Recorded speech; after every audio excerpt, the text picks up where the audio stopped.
Welcome to all of you in next lecture of quadratic equation. Today we will deal with solving quadratic equation by different method. Okay. So let's write the topic solving quadratic equation. Solving quadratic equation. तो quadratic equation को कई method से अपन solve कर सकते हैं। तीन method हम लोग पढ़ेंगे यहाँ पे। सबसे पहला मेथड ये है कि हम लोग क्वाड्रेटिक इक्वेशन को सॉल्व करेंगे by factorisation method. Factorisation method. Okay. Next we will study by making perfect square, making perfect square, ठीक है। और नेक्स्ट है बाय फॉर्मूला। इस फॉर्मूला को हम लोग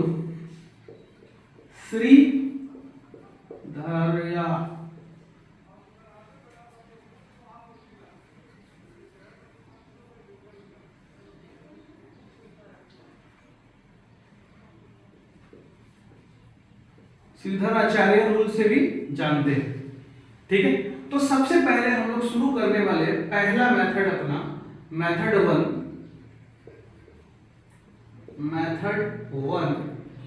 बाय फैक्टराइजेशन।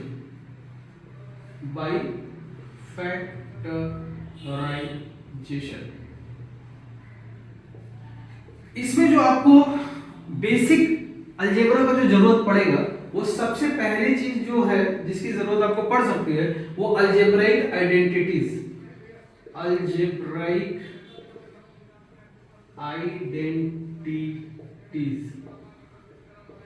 पॉलिनोमियल में हम आपको अलजेब्राइक आइडेंटिटीज पढ़ा रखे हैं बेसिक फार्मूला के नाम से, ठीक है। तो वहां से आप जैसे कि a प्लस बी का होल स्क्वायर क्या होता है, a माइनस बी का होल स्क्वायर क्या होता है, a square minus b square, इस टाइप की चीजें आपको पता होना चाहिए।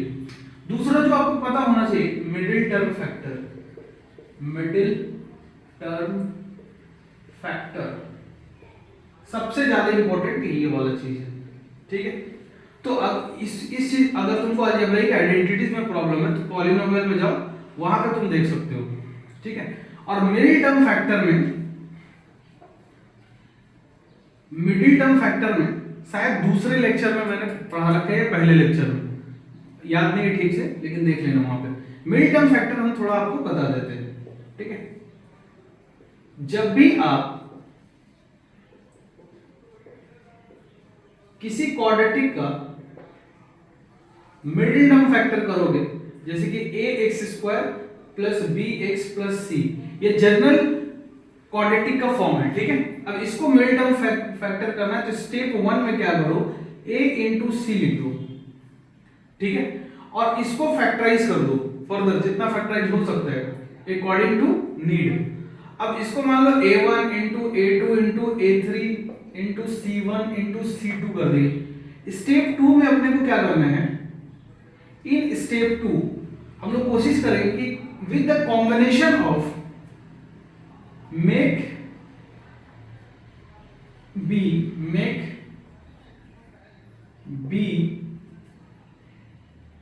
by adding और subtracting।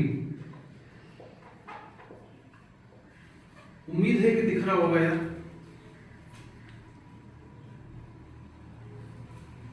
एडिंग, चलो नीचे लिख देते, एडिंग और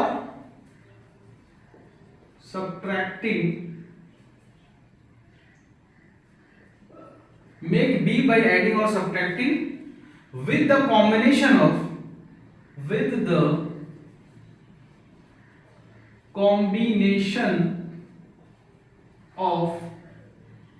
a1 a2, ऐसे लिख देता हूं, a1 a2 a3 c1 and c2।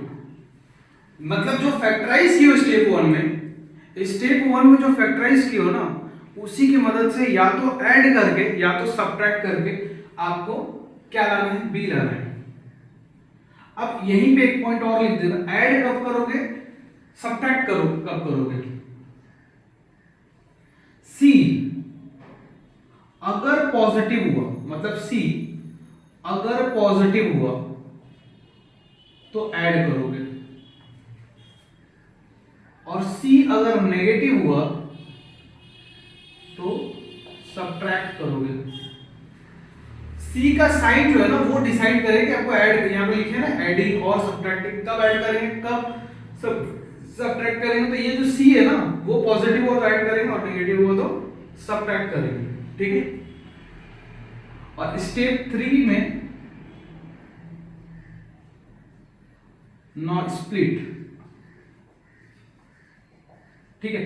अब कैसे स्प्लिट करेंगे ये भी डिस्कशन है, तो एक एग्जांपल लेंगे तो आपने को क्लियर होगा। अच्छा, अब हम एग्जांपल कैसा लेंगे पता है, मिड टर्म फैक्टर का अलग से एग्जांपल नहीं लेंगे, वो तो स्टेप लिख दिए हम।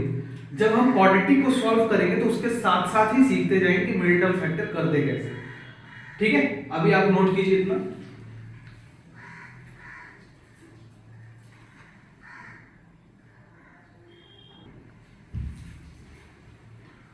तो चलिए ये सब क्वेश्चन को सॉल्व करते हैं, ठीक है, बाय फैक्टराइजेशन मेथड। तो सॉल्यूशन नंबर 1, ठीक है। पहला क्वेश्चन क्या है, 2x प्लस 3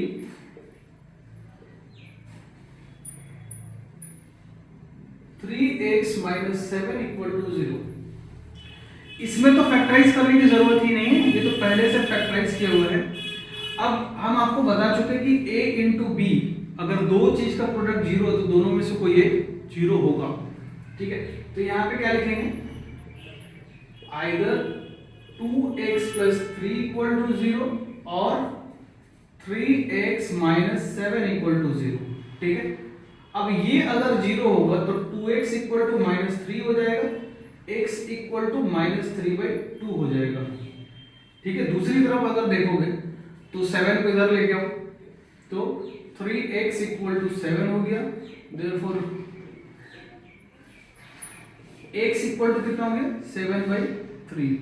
तो यहां से आप क्या बोल सकते हो कि x इक्वल टू आइदर 3/2 या फिर 7/3, ये दोनों में से कोई एक आंसर होगा, इन दोनों में से कोई एक आंसर होगा। आई होप आपको समझ में आया होगा। दूसरा सॉल्यूशन देखते हैं। अब देखो जो मिड टर्म फैक्टर हम सिखा रहे थे ना, अब इस एग्जांपल से आपको समझ में आ जाएगा, ठीक है। यहाँ पे एक ही जगह में क्या है, 3, स्टेप 1 कर रहे हैं हम, अब आपको कर करके दिखा रहे हैं, 3 इंटू और ये क्या है 5, ठीक है। और 1 ले सकते, 1 तो कभी भी ले सकते, ठीक है। अब स्टेप 2 में आपको इन सब का कॉम्बिनेशन बनाना है, और कॉम्बिनेशन को दो भाग में बांट के, यहाँ पे माइनस है ना, तो c माइनस होता तो क्या करते, सब्ट्रैक्ट करके b लाने की कोशिश करते, और b में क्या 14 है। तो देखो कॉम्बिनेशन कैसा बना रहे हैं, इन दोनों का कॉम्बिनेशन बना है और ये एक, तो इसको कॉम्बिनेशन जब बनाओगे ना तो मल्टीप्लाई करके 3 5 से 15 और माइनस ये 1, क्या 14 आ गया, 14 आ गया। अब स्टेप 3 में क्या करोगे आप, इसको लिखोगे 3x स्क्वायर माइनस 14x को आप कैसे लिखोगे पता है, 14x जो है उसको आप अब 14 ना लिख के ऐसे लिखोगे, देखो 15 को कैसे लिखोगे, ऐसे लिखोगे 14 को 15 minus 1 x minus 5 equal to 0। अब 3x स्क्वायर माइनस 15x, अब ये माइनस और ये minus, plus x minus 5 equal to 0। कई बार ये वाला लाइन डायरेक्ट भी लिख दिया जाता है, ठीक है। अब स्प्लिट करने का मतलब क्या है, देखो स्टेप 4 में बता रहे हैं आपको, ये वाला और ये वाला चीज स्प्लिट हो जाएगा, ठीक है। ये वाला और ये वाला चीज स्प्लिट कैसे होगा, इन दोनों में कॉमन क्या है वो देख लो, तो 3x कॉमन है तो बचेगा क्या x माइनस 5 प्लस इन दोनों में कुछ भी ऐसा कॉमन लग नहीं रहा है तो 1 निकाल लेना, क्योंकि 1 इज ऑलवेज इन कॉमन, ठीक है। अब इन दोनों में अब देखो स्प्लिट हो गया दो चीज में। अब इन दोनों में कुछ कॉमन है, देखो x माइनस 5 कॉमन है, निकाल लो तो क्या बचेगा यहाँ पे 3x और यहाँ क्या बचेगा 1 इक्वल टू 0। अब ये क्वेश्चन प्रीवियस क्वेश्चन जैसा हो गया, तो अब ये सब जब जो इतना लिखे ना, लिख नहीं रहे, डायरेक्ट आंसर लिख रहे। यहाँ से x इक्वल टू 5 आएगा और यहाँ से x इक्वल टू -1/3 आएगा, तो तुम बोल सकते हो कि x का वैल्यू -1/3 होगा या 5 होगा, और लिख दो और 5, ठीक है।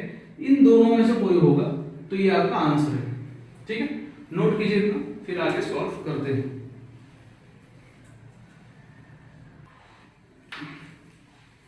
आइए क्वेश्चन नंबर 3 को सॉल्व करते हैं, ठीक है।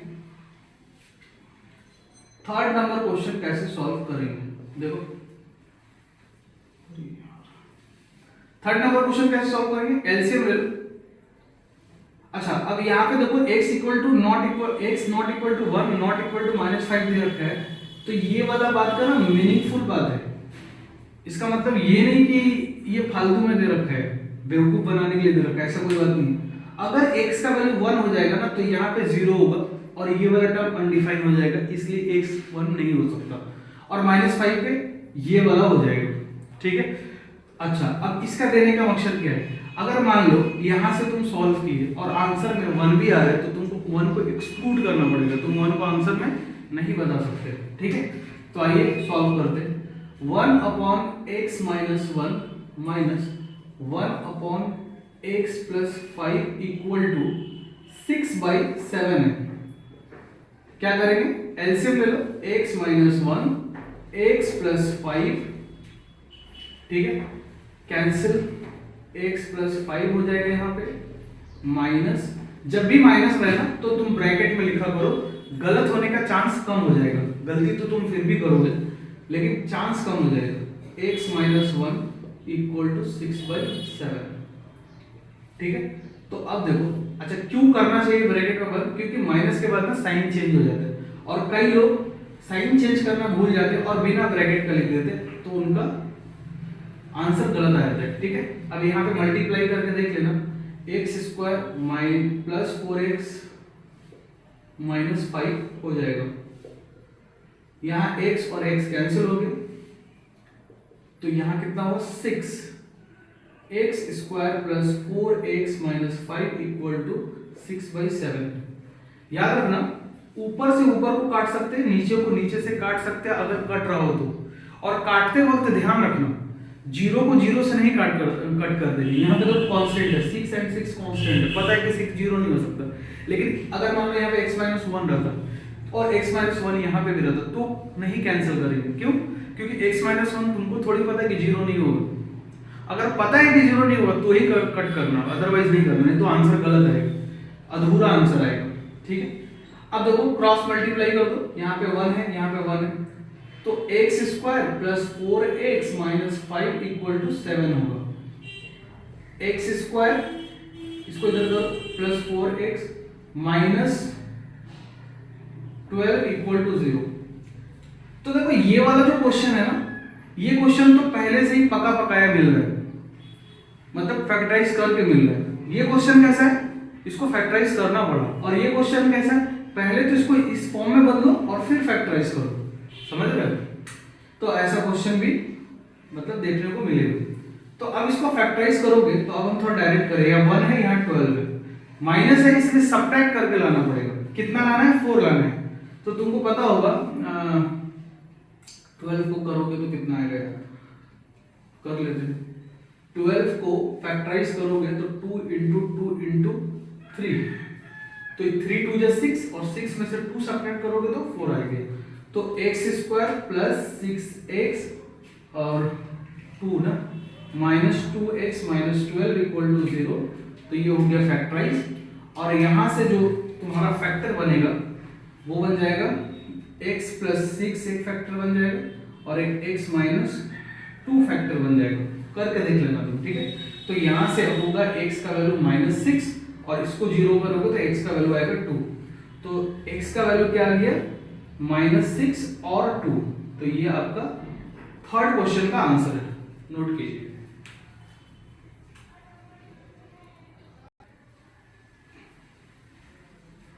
फोर्थ क्वेश्चन बहुत ही इजी है। फोर्थ क्वेश्चन जो है उसमें क्या है, 25 को मल्टीप्लाई कर दो। 25x है ना, तो 25x को मल्टीप्लाई करो तो x स्क्वायर हो जाएगा, और इससे मल्टीप्लाई करोगे तो 25x हो जाएगा, और इस वाले को उधर ले जाओ +4 = 0। तो अब तुमको जनरल फॉर्म ऑफ क्वाड्रेटिक दिख रहा होगा। अब इसको करो करो स्प्लिट, किसको, 25 इंटू 4 को स्प्लिट करो, 5 इंटू 5 इंटू 2 इंटू 2। अब यहां प्लस है तो ऐड करके लाना है, कितना लाना है, 25। सोचो कैसे आएगा, देखो 5 इसका कॉम्बिनेशन देखो, 5 2 ज़ा 10, 10 2 ज़ा 20, और 20 और 5 कितना हो जाएगा, 25। तो आइए यहाँ पे अपन 25x² प्लस ये जो 25 है इसको स्प्लिट करके लिख रहे हैं, कितना, 20 प्लस 5, तो सीधा सीधा मल्टीप्लाई करके लिख दो x को, 20x प्लस 5x प्लस 4 = 0। अब इन दोनों में से कॉमन और इन दोनों में से कॉमन निकालो, तो कितना कॉमन निकलेगा, तो आई थिंक 5x कॉमन निकल जाएगा, तो 5x प्लस 1 हम डायरेक्ट फैक्टर लिख रहे हैं, ठीक है, और यहाँ 5x प्लस 4, आई होप कि कोई गलती नहीं हो रहा है, ठीक है, सही है। अब इसको 0 बनाओ, तो इसको 0 बनाओगे तो x का वैल्यू -1/5 आएगा, और इसको 0 बनाओगे तो x का वैल्यू -4/5 आएगा। वो इधर उधर लिख के करते हैं ना वैसे, तो x का वैल्यू कितना आ गया, -1/5 या -4/5, ठीक है, तो ये तुम्हारा आंसर हो गया फोर्थ क्वेश्चन का, ठीक है। फिफ्थ क्वेश्चन भी वैसे ही है, कोई फिफ्थ क्वेश्चन में क्या करोगे, एलसीएम ले लो, तो एलसीएम लोगे तो x आएगा, और x² - 1 = 3। ध्यान रहे x का वैल्यू 0 नहीं है। अच्छा, इस क्वेश्चन में x का वैल्यू ना तो 1 आया था आई गेस, ना तो -5 आया था, तो दोनों वैल्यू एक्सेप्टेबल था। अगर 1 और -5 में से कुछ आया होगा ना, तुमको याद नहीं है, उसको रिमूव कर देना, ठीक है। ये हो गया x² - 1 = 3x, x² माइनस इसको इधर करो, इसको इधर करो, 3x - 1 = 0। अब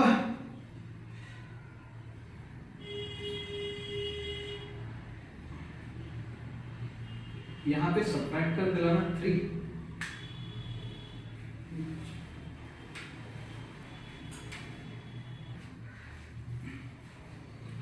तो x² - 3x - 1, तो यहां पे तो 1 मतलब कि 1 × 1, और सब्ट्रैक्ट करके तो 1 नहीं रहेगा, समझ पा रहे हो, सब्ट्रैक्ट करके 3 तो नहीं बनेगा, इन दोनों को कॉम्बिनेशन लेके, तब क्या करोगे, तब एक काम कर सकते हो, आई होप कि तुमको रूट्स निकालने आता होगा श्रीधर आचार्य मेथड से, तो साइड में रूट्स निकाल दो, ठीक है। रूट्स कैसे निकालोगे, या फिर कुछ और सोच सकते हैं, 3 लाना है तो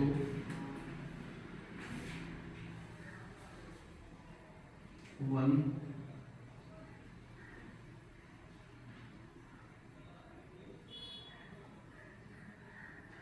चलो रूट्स निकालो, ठीक है। वैसे ये वाला क्वेश्चन तुम श्रीधर आचार्य से आसानी से कर सकते हो। रूट्स कैसे निकालोगे, x लिख दो, x minus plus minus √b/2a, ये फॉर्मूला बताए हुए तुमको, ठीक है।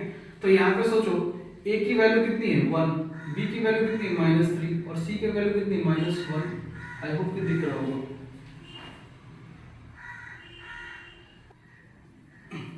हाँ दिख तो रहा है। चलो, तो ये a इक्वल हो गया, तो x का वैल्यू कितना हो जाएगा -3 प्लस माइनस, और d कैसे निकालते हैं, b², यानी कि -3 का स्क्वायर -4 × a × c, ठीक है, अपॉन 2 × 1, तो ये 3 हो जाएगा, माइनस माइनस प्लस माइनस, ये 9 हो गया, और ये प्लस हो जाएगा 4, तो 13 हो गया, अपॉन 2।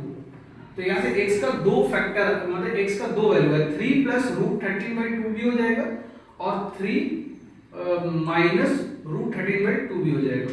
ठीक है, तो यहाँ से तुम इसको फैक्टराइज कर सकते हो। कैसे? अगर ऐसा क्वेश्चन आ गया जिसको तुम फैक्टराइज नहीं कर पा रहे हो तो ये वाला मेथड लगा लेना। अब जो आ रहा है यहाँ से एक अल्फा आ रहा है, मान लो एक बीटा आ रहा है, तो x माइनस अल्फा एक फैक्टर बनेगा और x माइनस बीटा एक फैक्टर बनेगा। तो हम क्या लिख रहे हैं? x माइनस, अब प्लस वाला को अल्फा मान लो, तो प्लस वाला क्या है? 3 प्लस रूट 13/2। ठीक है, और माइनस वाला क्या है? 3 माइनस रूट 13/2। ठीक है, इक्वल टू 0 कर दो। अब अगर ये 0 होगा तो x का वैल्यू कितना आ जाएगा? 3 प्लस रूट 13/2, और अगर ये 0 होगा तो रूट की वैल्यू कितना आ जाएगा? माइनस को मल्टीप्लाई, चलो यहाँ पे माइनस आएगा, कुछ तो गड़बड़ की है, नहीं ठीक है, 3, हाँ यहाँ पे हो जाएगा